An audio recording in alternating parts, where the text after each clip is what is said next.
और आइए अब आपको हम दिखा रहे हैं माफिया मुख्तार अंसारी की कुछ अनसुनी कहानियां। वो किस्से जिन्हें आज भी सुना जाता है, वो कहानियां जिन्हें आज भी हर कोई सुनना चाहता है। सबसे पहले बात करते हैं पहली कहानी की। बांदा जेल में मुख्तार अंसारी 24 घंटे निगरानी में रहता था। मुख्तार अंसारी को हाई सिक्योरिटी सेल में रखा गया था। न्यूज़ 18 के पास बैरक का सीसीटीवी है। ऐसे में इस बात का शक नहीं है कि उसे कोई जहर दे सकता है। मुख्तार की मौत पर मेडिकल रिपोर्ट सामने आई है, जिसमें लिखा है कि 3 साल में 84 बार मुख्तार अंसारी ने डॉक्टर से कंसल्ट किया था। बांदा जेल में 84 बार डॉक्टर से कंसल्ट किया गया और उसे मेडिकल एड दी गई। मुख्तार अंसारी लंबे समय से बीमार चल रहा था।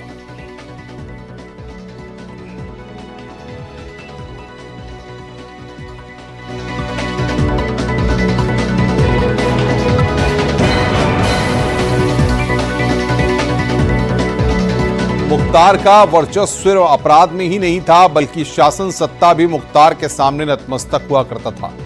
उत्तर प्रदेश की जेलों में मुख्तार के रुआब का एक नमूना गाजीपुर जेल का किस्सा है। साल 2005 में मऊ में हिंसा भड़कने के बाद मुख्तार अंसारी ने सरेंडर किया था। उसे गाजीपुर जेल में रखा गया। मुख्तार तब विधायक था। उसने ताज़ी मछलियां खाने के लिए जेल में ही तालाब खुदवा दिया था।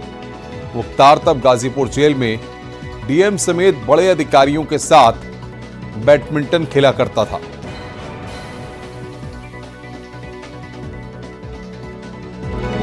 मुख्तार अंसारी को पंजाब की रोपड़ जेल से अप्रैल 2021 में उत्तर प्रदेश की बांदा जेल शिफ्ट किया गया। इसका असर यह हुआ कि कोई भी जेलर इस जेल का चार्ज लेने के लिए ही तैयार नहीं हुआ। बाद में 2 जेल अधिकारियों विजय विक्रम सिंह और AK सिंह को भेजा गया। जून 2021 में बांदा जिला प्रशासन ने जेल पर छापा मारा। उस दौरान कई जेल कर्मचारी मुख्तार की सेवा में लगे मिले। तत्कालीन डीएम अनुराग पटेल और SP अभिनंदन की ज्वाइंट रिपोर्ट पर डिप्टी जेलर वीरेश्वर प्रताप सिंह और 4 बंदी रक्षक सस्पेंड कर दिए गए थे।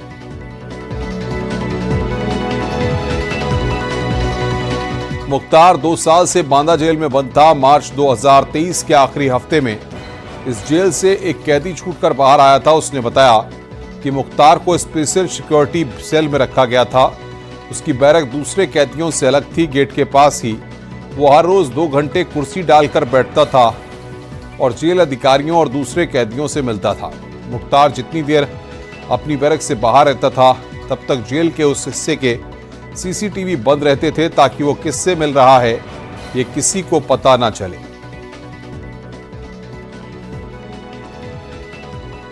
जून 2022 में बांदा जेल में डीएम ने छापा मारा था। तब मुख्तार की बैरक में दशहरी आम के साथ साथ होटल का खाना मिला था। मुख्तार का रुतबा इतना था कि वो जो सुविधा चाहता था वो उसे बैरक में ही मिल जाती थी।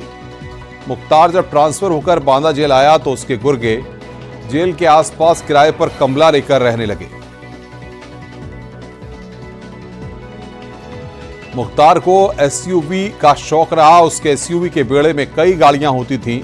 उन गाड़ियों की सीरीज कोई भी हो, लेकिन आखिरी नंबर 786 हुआ करता था। कई लोग तो ये भी बताते हैं कि मुख्तार किस गाड़ी में बैठे हैं इसका अंदाजा लगना मुश्किल हो जाता था। मुख्तार उनके लोगों को करीब से जानने वाले बताते हैं कि मुख्तार की गाड़ी या उनके काफिले की गाड़ी का ड्राइवर बनना आसान नहीं था। ड्राइवर वही बन सकता था जो दुश्मनों को दूर दूर से पहचानता हो और किसी भी रास्ते से गाड़ी निकालने में एक्सपर्ट हो। पूर्वांचल का माफिया मुख्तार अंसारी भले ही दुनिया से रुखसत कर चुका है, लेकिन उसके अपराध के किस्से आजमगढ़ में आज भी जिंदा है। मुख्तार का खौफ आजमगढ़ में इतना था कि उनकी बात न मानने वालों को मौत के घाट उतार दिया जाता था। मौका था छात्र संघ चुनाव का, जहां पर शिवली कॉलेज के छात्र नेता अजीत राय को कॉलेज परिसर में वंदे मातरम का नारा लगाना भारी पड़ गया और मुख्तार के गुर्गों ने उन्हें लाठी डंडे से पीटकर लहूलुहान कर दिया। इतना ही नहीं, उसके बाद अजीत के सीने में कई गोलियां दाग दी गईं, इससे अजीत की मौत हो गई। वाराणसी में साल 1997 में मुख्तार अंसारी ने बड़े कोयला व्यवसाय नंदकिशोर रूंगटा का सिर्फ अपहरण नहीं किया, बल्कि फिरौती मिलने के बाद कथित तौर पर उसकी हत्या कर दी। पूरे मामले की जांच में CBI ने चार्जशीट पेश की थी। 1997 में कोयला व्यवसाय नंदकिशोर रुंगटा का वाराणसी से बड़ा नाम हुआ करता था। अपनी गाड़ी से खुद मुख्तार अंसारी मौके पर पहुंचे थे और नंदकिशोर रुंगटा को अपनी गाड़ी में बैठकर ले गए थे। उसके बाद व्यवसायी फिर कभी अपने घर नहीं लौटा। किडनैपिंग के अगले दिन 1 करोड़ की फिरौती मांगी गई, फिर उसे बड़ा करके 5 करोड़ कर दिया गया। मुख्तार की मौत के बाद मऊ में परिवार वालों ने 14 साल बाद मन्ना सिंह की तस्वीर पर माला चढ़ाई और श्रद्धांजलि दी। ठेकेदार मन्ना सिंह समेत लोगों की दिन दहाड़े गोली मारकर हत्या कर दी गई थी। मुख्तार अंसारी पर हत्या का आरोप लगा था।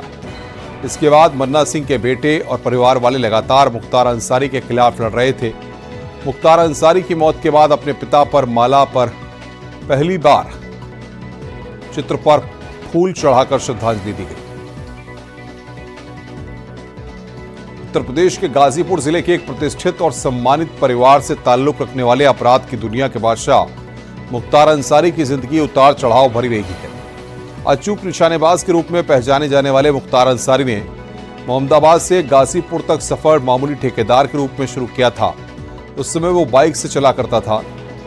जून 1963 में जन्मे मुख्तार के खिलाफ साल 1988 में जब वो महज 25 साल का था तभी उस पर हत्या का पहला मामला दर्ज हो गया था।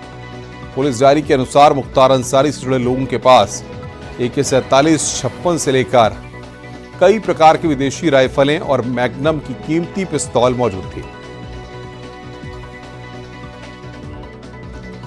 मुख्तार अंसारी ने साल 1991 में कल्याण सिंह के कार्यकाल में विश्व हिंदू परिषद के कोषाध्यक्ष और कोयला व्यापारी नंदकिशोर रुंगटा के अपहरण के बाद पंजाब और हरियाणा में फरारी काटी थी। कहा जाता है कि इस दौरान उसने हथियारों का लंबा चौड़ा जखीरा जुटा लिया था। उसके बढ़ते रुतबे को देखते हुए साल 1994 में SP और BSP दोनों ने मुख्तार अंसारी को अपने पाले में करने की कोशिश भी की थी। वहीं साल 1994 में मुख्तार अंसारी ने जेल में रहते हुए गाजीपुर का उपचुनाव लड़ा, लेकिन हार गया। इस चुनाव में राज बहादुर चुनाव जीत गए थे। इसके बाद साल 1995 में मुख्तार अंसारी के भाई अफजाल अंसारी समाजवादी पार्टी में शामिल हो गए थे। भाई अफजाल के SP में जाने के बाद मुख्तार अंसारी का राजनीतिक कद भी बढ़ना शुरू हो गया था। उसके ऊपर केस वापस करने का सिलसिला शुरू हो गया था। इस दौरान गाजीपुर में एक IPS अधिकारी से मुख्तार अंसारी की ठन गई थी। वहीं राजनीतिक दबाव के आगे न झुकने पर उन IPS को लंबी छुट्टी पर जाना पड़ गया था।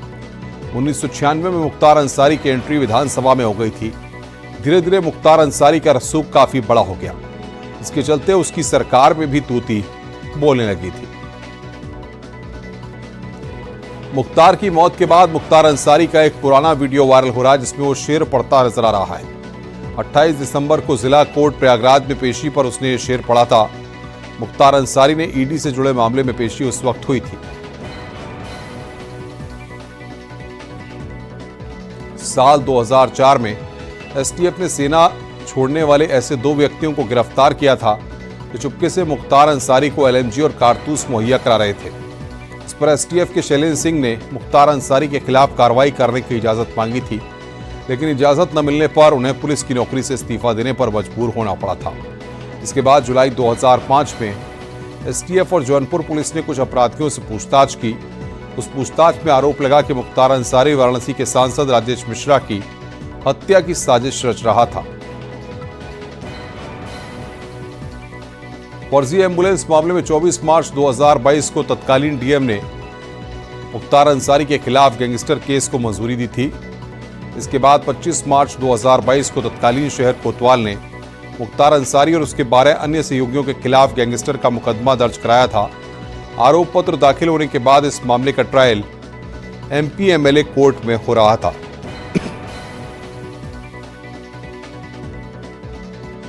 अप्रैल 2021 में पंजाब की मोहाली कोर्ट में पेशी के दौरान मुख्तार अंसारी की 12 नंबर की फर्जी एम्बुलेंस का मामला सामने आया था। जांच में पता चला था कि उसकी एम्बुलेंस बाराबंकी जनपद में रजिस्टर्ड थी और उस एम्बुलेंस में मुख्तार अंसारी के लिए ऐशो आराम की पूरी व्यवस्था थी। इस खुलासे के बाद तत्कालीन RTO पंकज सिंह ने जांच शुरू की, जिसमें पता चला कि मुख्तार की वो फर्जी एम्बुलेंस मऊ की डॉक्टर अलका राय के जरिए रजिस्टर्ड कराई गई थी। इसे लेकर RTO पंकज सिंह ने बाराबंकी की नगर कोतवाली में केस दर्ज कराया था।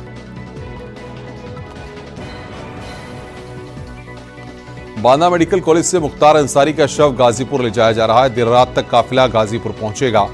मुख्तार अंसारी के शव के काफिले में 2 वज्र वाहन, 2 एम्बुलेंस और 19 पुलिस की गाड़ियां शामिल हैं। काफिले के साथ न्यूज 18 की टीम भी चल रही है। कल गाजीपुर में मुख्तार अंसारी को सुपुर्दे खाक किया जाएगा। मुख्तार अंसारी की मौत की न्यायिक जांच के आदेश दिए गए हैं। जज गरिमा सिंह मुख्तार की मौत मामले की जांच करेंगी। Garima Singh MP MLA court की जज हैं।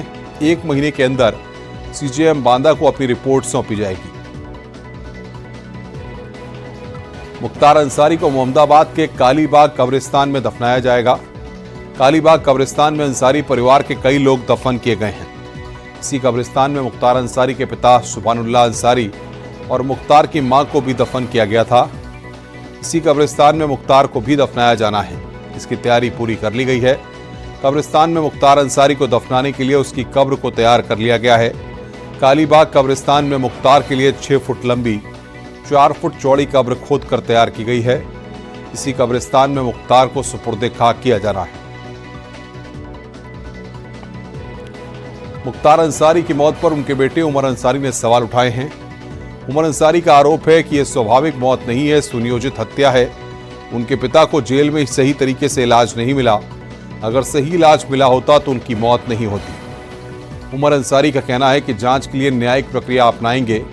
मुख्तार अंसारी के सबसे बड़े भाई सिफतुल्लाह ने भी आरोप लगाया है कि जेल में बंद मुख्तार को सही इलाज नहीं मिला, इसके चलते मुख्तार अंसारी की मौत हो गई। सिफतुल्लाह ने का कहना है कि मुख्तार की मौत की सही जांच के लिए वो बड़ी अदालत में जाएंगे। माफिया मुख्तार अंसारी की मौत के बाद से पूरे प्रदेश में अलर्ट जारी किया गया। प्रदेश में कानून व्यवस्था पर ADG law and order Amitabh Yash का कहना है कि पूरे प्रदेश में हाई अलर्ट घोषित किया गया है। एहतियात के तौर पर कई जिलों से अतिरिक्त फोर्स की तैनाती की गई है। पूरे प्रदेश में शांति कायम है।